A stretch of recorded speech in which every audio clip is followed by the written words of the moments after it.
നമസ്കാരം. അങ്ങനെ ഇന്ത്യൻ നാവികസേന ഇന്നലെ നടത്തിയ ഓപ്പറേഷന്റെ കൂടുതൽ വീഡിയോ പുറത്തുവിട്ടിരിക്കുകയാണ്. എക്സിൽ വീഡിയോ പുറത്തുവിട്ടുകൊണ്ട് ഇന്ത്യൻ നാവികസേന കുറിച്ചത് ഇങ്ങനെയാണ്: ഇന്ത്യൻ നാവികസേനയുടെ വിജയകരമായ ആന്റി പൈറസി ഓപ്പറേഷൻ. സായുധരായ 9 കടൽ കൊള്ളക്കാരുടെ കീഴടങ്ങലിന് ശേഷം ഇന്ത്യൻ നാവികസേനയുടെ സ്പെഷ്യലിസ്റ്റ് ടീമുകൾ ഇറാനിയൻ മത്സ്യബന്ധന കപ്പൽ അൽ കബാറിന്റെ സാനിറ്റൈസേഷനും കടൽക്ഷോഭ പരിശോധനയും പൂർത്തിയാക്കി.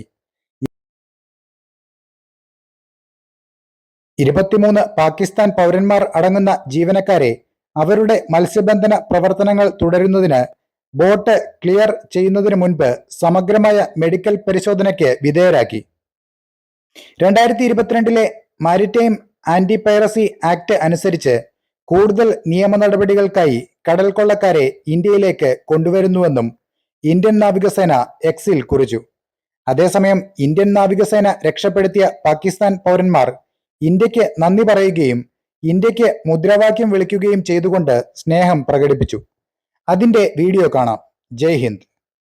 ഇന്ത്യയുടെ ഇപ്പോഴത്തെ കടലിലെ കടൽക്കൊള്ളയ്ക്ക് എതിരെയുള്ള ഓപ്പറേഷനെക്കുറിച്ചും നരേന്ദ്രമോദി സർക്കാർ സ്വീകരിക്കുന്ന ശക്തമായ നടപടികളെക്കുറിച്ചും നിങ്ങൾ കമന്റ് കൂടി ചെയ്യുക. मास्टर हूँ इस लॉन्च का। अल इस्लाम बोर्ड है। 8 दिन है मैं ईरान से निकल के आ रहा था समंदर। मुझे सोमालियों ने आई चेक किया हुआ है कल दोपहर 3 बजे। रात से इंडियन नेवी मेरे पीछे लगी हुई है इमदाद कुमक के लिए।